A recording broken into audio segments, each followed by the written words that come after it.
Good evening, Bhavar. Thank you, sir. Thank you. And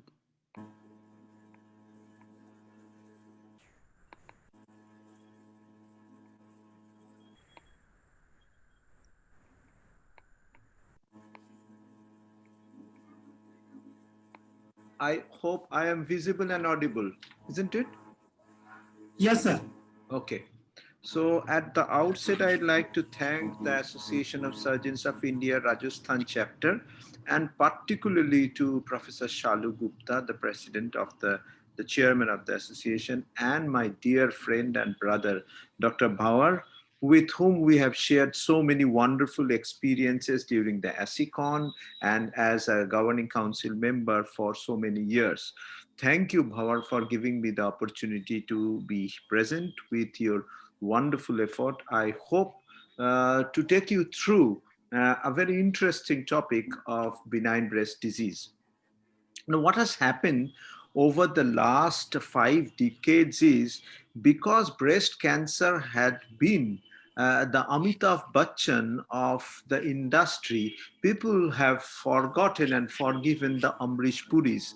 But believe me, benign breast disease comprises of the major component of breast as a specialty. And when we sit in our clinic every day, over 90% of the patients have benign breast disease. And most of the time, we are left with the education that is being given to us by medical representative, and we work upon that.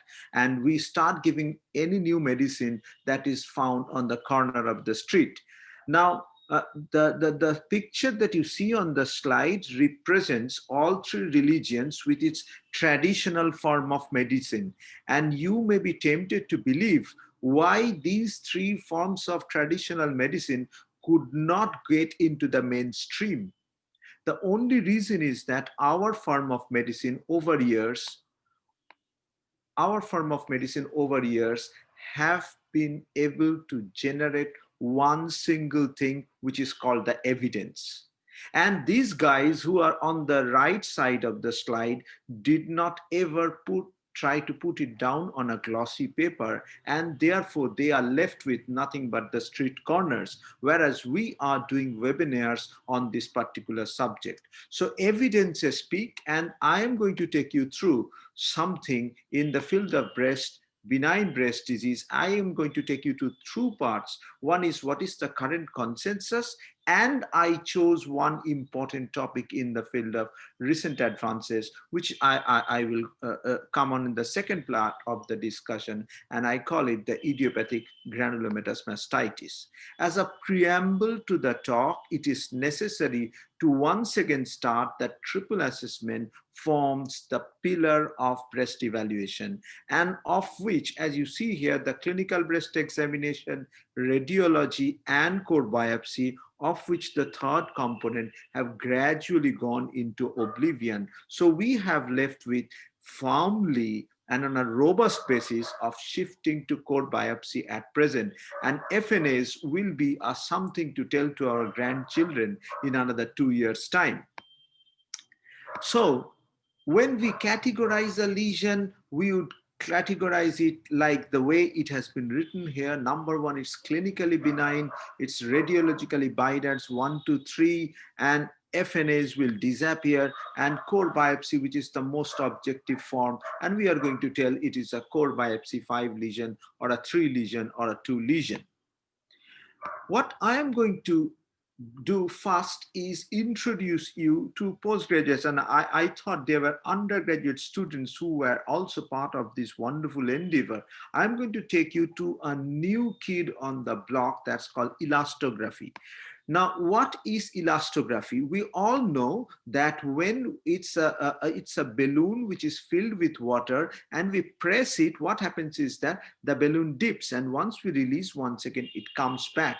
So traditionally, what should happen is a benign lesion, when we push by an ultrasound probe, it should go down, become compressible, and when we release the pressure, it should come back to the same position. And therefore, it is a compressible and an elastic structure. But when it comes to a malignancy, as we see here, You see the desmoplastic reaction, which actually envelopes a benign central core of a malignant lesion, that makes it very tight and non-compressible. So in these group of patients, if you do an elastography, you will find a very hard lesion, non-compressible lesion, and that is the basis of what we call an elastography. And there are two forms, the strain form and the shear forms. I'm not going to go into the details of that. But what I would like the young trainees to look at this is, look at this. Now you see that once you put it on a color code, if it comes out to be red, that means it's a very rigid lesion. Though of course the color red is the choice of the company or the person who is doing that. But if you find it red, which is a sign of danger, and if it's a rigid one, it colors red. Whereas if it is a non-rigid one, it is likely to be blue. And here you see, once we do it, it also mentions in kilopascal what is the amount of rigidity. So higher is the kilopascal and higher is the red coloration of the lesion is likely to be more malignant, and lower is the kPa and bluer is the lesion, it is likely to be a benign lesion. And therefore, this is the classification. I'm not going into the details of that, but just like the BIRAD lesions, it can have 5 different ways of classifying ultrasound elastography. And this is how it basically is, based on a principle of whether it is deformable or it is stiff. And if you find that the score 5 lesion, it is going to be very stiff and non-deformable lesion. That's what is a malignancy. But believe me, if you try to use this tool, you should not be using it generally. I mean, it should be restricted mostly to score 2 and score 3 lesions like the one you have here. I mean, if you know clear cut it's malignancy, there is no point in using this tool. It is only for those lesions which are borderline and you do not know whether it's a distinctly benign or a distinctly malignant lesion. I can assure you with a good amount of certainty, an elastography can be a problem solving tool. I will go to the second chapter, which is the current consensus. And most of the times we do have confusions on this. Now, patient comes to you with nodularity, you don't know what to do, whether it should be excised or it should not be excised. Quite often you end up in excising an adenosis and fall into an embarrassment. Can we offer non-operative management? What's the objective guideline? How should we evaluate nipple discharge? And finally, when to intervene in case of a breast cyst. Now, coming to the core area 1, that is nodularity. Should it be excised? Now, this is a classical patient of 37 years female who had presented with a nodularity in the breast. We did an ultrasound, and the ultrasound showed this BIRAD 3 lesion. A core biopsy was done, which showed epitheliosis with proliferation. The question comes is, are we going to excise this lesion? So the answer to the question, now look at, this was our initial data which we got published. It goes back almost 1.5 decades back when we were struggling with FNAs only. And we could come out with a conclusion that if you're doing an FNA in such lesions or a core biopsy for that matter, if you find it's a normal or if you find it's a non-proliferative lesion, then you should leave it alone. That means if you find a fibroadenosis with a nodularity and you do a core biopsy, you find it to be a non-proliferative lesion without any epitheliosis, without any evidence of papillomatosis, you should not be operating. On the contrary, if you find it's a proliferative lesion, or you find definite evidences of RTPR. These are the two groups of patients in which, even if it's a diffuse nodularity with a prominent nodule at a particular position, you should be offering the patient surgery. And as you see, there is a possibility almost 19% of the atypical ductal hyperplasia harboring within itself malignancy ought to proceed into malignancy later on in the course of the life. So this is the guideline. As you see, if it's a C3 lesion, then you should be offering the patient surgery. A non-proliferative lesion, you should offer them just observation. And if it's a definitely malignant lesion, of course, surgery becomes the only choice. Coming to the second core area, can we offer non-operative treatment to fibroadenomas? And this is possibly a very big debate for a very simple disease which we see every day. Now, this is a 22 years female who comes with a firm 2 centimeter lobulated lump, and in the ultrasound, it's a bi-red 2 lesion. A core biopsy shows it to be fibroadenoma. Now, look carefully at this lesion. Now, again, the trainees must look into this and observe that this is a distinctly benign lesion because the anterior-posterior diameter is less than the transverse diameter. You look carefully, there is a halo around it. So this is a distinctly benign lesion in ultrasound, no doubt about this. Now this is it's another patient, but you look at this. This is again a very smooth lesion. And again, this smooth lesion corroborates to a finding that this is possibly a benign lesion. Now look carefully what is going to happen if you do an ultrasound of this lesion. Now look carefully, what's the difference? Both of them are smooth, but in this you find a small area of cleft. So if you find an intralesional cleft that you see in an ultrasound here, you are actually dealing with a phylloid tumor. So therefore, the question of observing such fibroadenomas does not arise. Of course, you are going to do a core biopsy after that to confirm. The question comes, and which I am being asked very commonly, whether you should do a core biopsy bluntly or at times you send it directly to a radiologist for an image guided core biopsy. Then if you choose to do it on your own, it's fine. I mean, in the West, if you have a true one-stop clinic, then it's fine. But most of us who are working in a private clinic, and if you find a patient, then you have to send the patient for an ultrasound on another date when the radiologists come, or from the OPD to the radiology center, and then come back. So what we follow is that if on ultrasound you find that the lesion is clear-cut solid, then I would go for a core biopsy in my clinic only. But if you find the lesion is complex, that is, there are areas of solid lesion and liquid lesion, then the chances of false negativity is high. And these are the group of patients where an ultrasound guided core biopsy has to be done. So the bottom line is, if you are doing an ultrasound guided core biopsy, it has to be a complex lesion, a solid homogeneous lesion which is palpable. You can go ahead with a core biopsy without any problem. So the criteria is very clear. Internationally, it's fixed that the size of the lesion less than 3 centimeter with multiple or the patient has multiple sub-centimeter bi-rads to lesion, age of the patient less than 30 years, a natural history of non-progressive disease over 2 years, and the patient agrees for a good compliance. Now, believe me, these two last lines are extremely important. Now, somebody has come from a distant village in Rajasthan to Jaipur, and you don't expect the patient to come back, and then you have to be extra careful or convince the patient that you need to be on a follow-up for 2 years before I can write it off that it's a non-progressive fibroadenoma. And it is not going to proceed to a giant fibroadenoma. If the patient is not so convinced, there is no harm in offering surgery to this group of patients. Coming to the third code area, nipple discharge, how to evaluate. And this is one area where I have seen, now this is a classical patient of 40 years, 41 years female coming with blood tint discharge.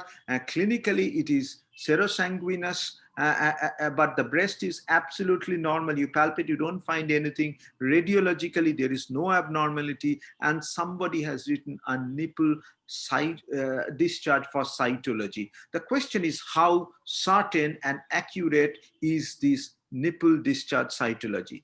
Now, do they need intervention? Now, this was again our data, and it's a convincing data to prove. This was the study we had published where we could prove beyond doubt that discharge cytology does not help. I mean, if you get one drop of secretion to try to find out by pap smear whether there is a malignant cell is a fool's dream. So for God's sake, do not ask for discharge cytology. What you are going to use as a tool is an occult blood test. I mean, if you find that the occult blood test is positive, that is a baseline screening test by which you can tell, yes, you need a microdocectomy, whatever the reasons are. I cannot tell you whether it's malignancy. The chances are only 10%, but a papilloma and duct ectasia might bleed to that extent and a surgery is required. Now, another important advice that I am going to give to the trainees is that once the patient is going off, do tell them that, madam, do not press your nipple. Now, very commonly what happens, they start pressing their nipple, and if they go to the lab, they also press the nipple. So what happens is that they incur micro trauma to the nipple and there is false positivity. So it should be a compression of the breast, and for that the patient should not be compressing the breast for a period of 7 days before they go to the laboratory, where the breast is compressed and squeezed from the periphery to the center without touching the nipple. And then if it is positive, that's a good enough reason to go ahead with the surgery. And this is the well established guideline. If it's a multiple duct lesion, I'm sure it's not malignancy and doesn't require anything. But if it's a single duct, and if you find a lesion, I mean a palpable lump, then it goes in a different direction.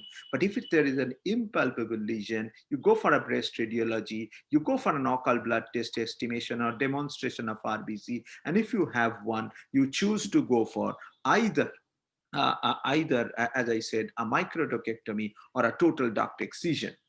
Now, breast cyst, when actually to intervene? Now, this is the core area 4. Now, look at this.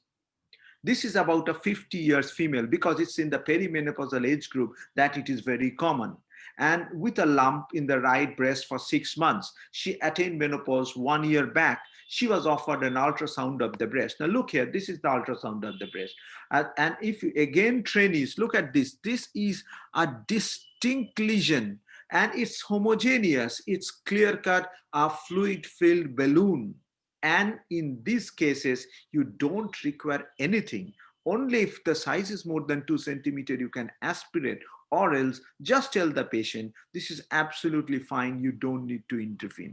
But look at this lesion on the left side. Now this lesion that you see here is a lesion which is more or less uniform, but on one edge there is a solid component. So once there is a solid component, it gives you the suspicion, well, it can be a malignant lesion or it's a papillary carcinoma of the breast. And in these circumstances, you need a guided core biopsy from the solid component of the cyst to get what I say, the diagnostic yield. But you can add this. I was discussing about elastography, and look at this. Now, this same lesion, this is another lesion. You have put it on elastography, it turns out to be blue. And once it is blue, that means, and if you look at the kilopascal, it is quite low. That means this is a benign cyst and you don't require anything, just follow up. So as a problem solving tool, as I said, the new block, the new guy can always chip in to give you a diagnosis. So this is the guideline. As I said, the complex lesions requires ultrasound guided core. The unilocular lesions, you aspirate, ask the patient to come back after 6 weeks, re-aspirate. If it recurs after 2 aspirations, then a surgery is recommended. So as I said in the first part of our discussion, triple assessment is mandatory in patients with breast problems. Most of the patients with triple negative disease can be assured a non-operative treatment. Now again, for trainees, I must convey a clear-cut message. Quite often we look at the plate, we find it's written BIRAD 2, you don't get anything, and you tell, okay, that's fine. For God's sake, before you tell that's fine, you don't need anything, go back after you have taken 5 liters of evening primrose oil and come back with a lump. You must be sure that you are not dealing with a malignancy, and therefore triple assessment becomes the center. The decision of non-operative antigen, as I said, must be evidence-based. And I remember the quote of one of my mentors who always told in surgery and in benign breast disease, it is perfectly more relevant, that have faith on your 5 senses and triple assessment. Do not trust your 6th sense or gut feelings. We have seen people thinking that a 22-year female with a lump in the breast, are chalo yaar ye to fibroadenoma hai, remove kar diya, then it came out to be malignancy. So for God's sake, unless you have got a convincing evidence, do not trust your gut feeling or the sixth senses and believe on triple assessment. Now, I come to the second part of the discussion. And till now, what we have been discussing is based on a robust evidence. And when we have a well established evidence, it's a level one, level two evidence, nobody's there to question you. When you have no evidence, you can choose to do whatever you like.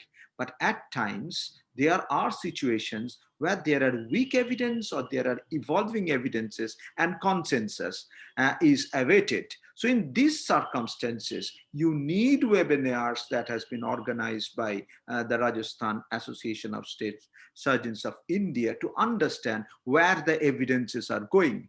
And this makes us come to the third and the last chapter, that is the gray zones in breast surgery. And I chose, apart from so many gray zones, something called a granulomatous mastitis, which is a new challenge for breast surgeons. I am sure if you have any breast surgeon or general surgeon sitting in the crowd, they must have encountered this new evil. And in many circumstances, it used to be easier for me to treat a cancer than a granulomatous mastitis, because the patient is going to come back after 1 year also with one more discharging sinus.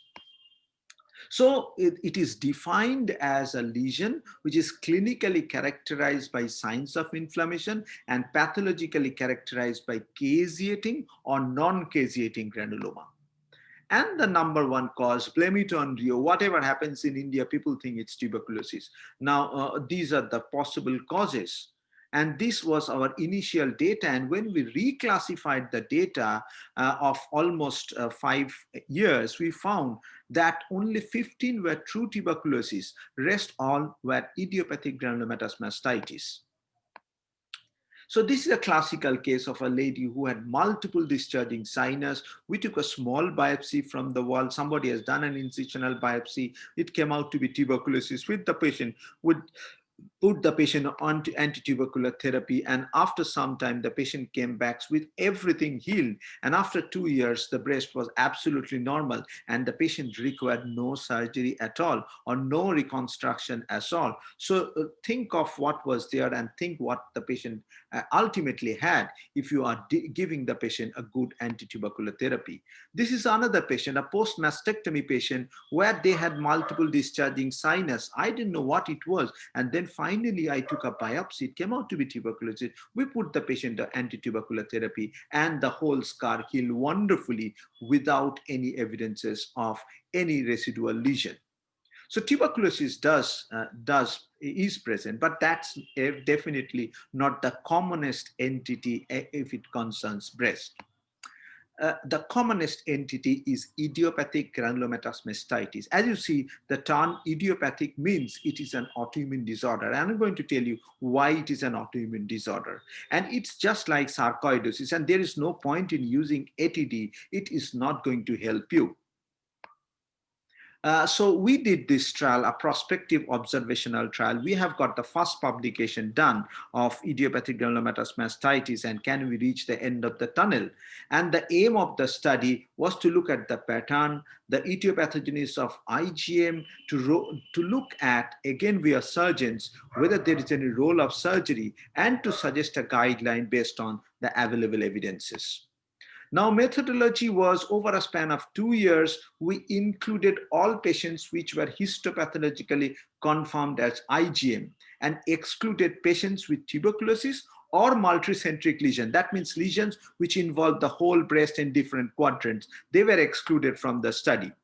And this was the presentation. Most of you will agree that the commonest mode of presentation is like a chronic breast abscess. You do have patients coming with potheronge or ulceration, a simple lump presentation, which is not so uncommon in the West, is not the common counterpart as it comes to us. So we randomized the patient into 3 groups. Group A were put on steroids. Group B underwent wide local excision, and Group C underwent a new conceptual surgery that we have been able to come out and give to the world as such is wide local excision with duct excision. And what was the result? Now look at the result. Till 2017, we used to tell, for God's sake, if it's an IgM, put the scalpel into the locker, it's not going to help. Until in 2017, we re-understood the disease and redefined the role of surgery. So this was one of the patients, and my professor actually forced me to do the surgery. He was my mentor. He is almost 80 years. He told me, बेटा ये कितने दिन इसको तुम steroid खिलाते जाओगे, इसको कुछ करो तुम, मैं बोल रहा हूँ मेरा वो ये है काजिन का बेटी है तो तुम उसको सर्जरी करो. So I was forced to go under surgery, and I did a surgery where I excised the duct because it was communicating with the duct, and the result was fascinating. That gave me the validation understanding that I must do a trial on this. And then we set a hypothesis. The hypothesis is IgM is an autoimmune disease which causes ductal leakage. And what happens is the duct ruptures, and there is extravasation of irritant intraductal fluid, which is rich in cytokine, which causes periductal excision and destruction. And therefore, a total or a partial duct excision is likely to give a good response. It's just like a perianal fistula you are treating. You need to take out the whole fistula structure, including the duct, to make it look successful surgery.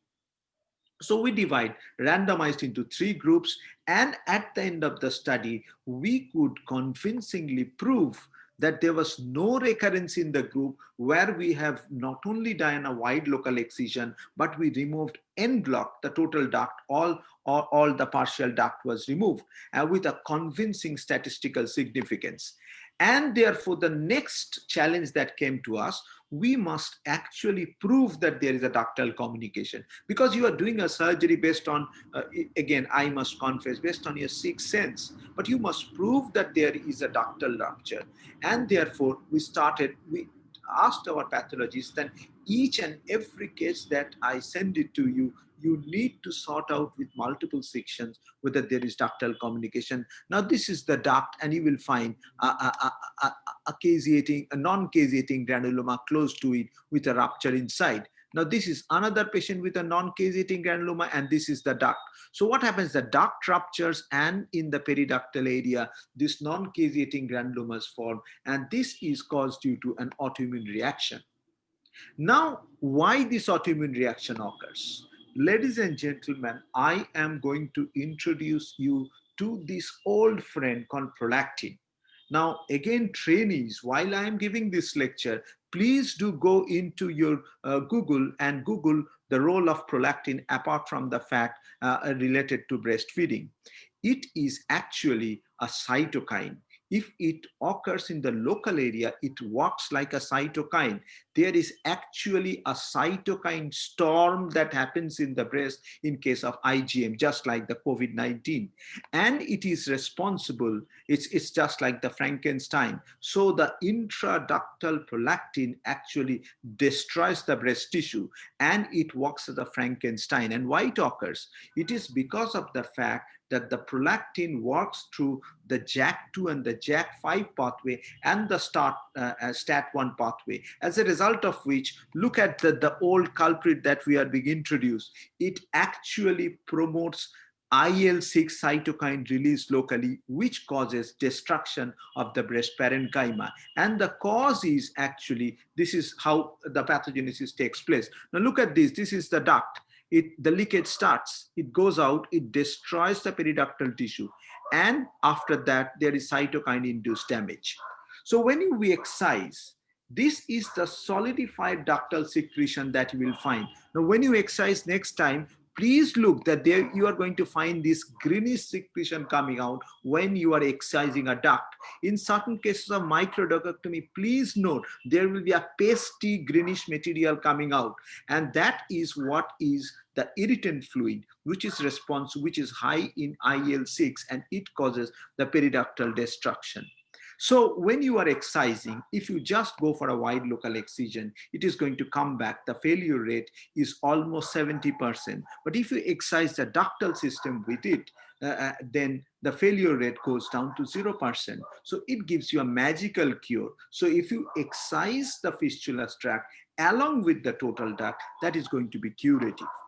So this is again an example of how we do it. We opens it up. We open it up. We take out the whole ductal system and take out all the duct underneath the nipple and then reappose it like the way. And you see here the outcome, the long-term outcomes are excellent. The patient goes back. But the only issue, as I said, the exclusion will be if you have multicentric lesions, if you have in all the parts, that is somewhere where we are not going to go for this surgery. But lesions which are like these or lesions which are like these, in these cases, this surgery, which is the recent advance I am suggesting, is going to be extremely beneficial. We got it published in the European Journal of Surgery. And last year, I was invited to give this talk in the ABS, and I delivered this talk of idiopathic granulomatous mastitis. Now, this year also, it was accepted for presentation. We actually gave the randomized control trial results, but everything got through because of the pandemic, but it got published for the second time in the EJSO about our progress. So the conclusion is, it is an autoimmune disease and prolactin polymorphism is the cause. That means there is a change in the character of the prolactin gene which makes it autoimmune. It makes it Frankenstein. It liberates the cytokine storm. It leads to damage of the periductal tissue. Ductal leakage is therefore the key factor in progression of IgM, and total or partial duct excision with en bloc removal of the lesion is curative. Surgery, however, I put it with a mark of caution, is contraindicated in multicentric or in grossly infected lesion. In these circumstances, you just need to drain it and wait for the things to resolve and call back the patients on a later date after 2 months, and then you can go ahead with the form of surgery that I have suggested. So this is the shades of gray I was talking about. I am sure at the end of the talk, I am able to take you more from the black zone to something which is grayer, and hopefully we come out with more evidences and we'd be able to give you the ultimate treatment guideline of idiopathic granulomatous mastitis. Thank you very much.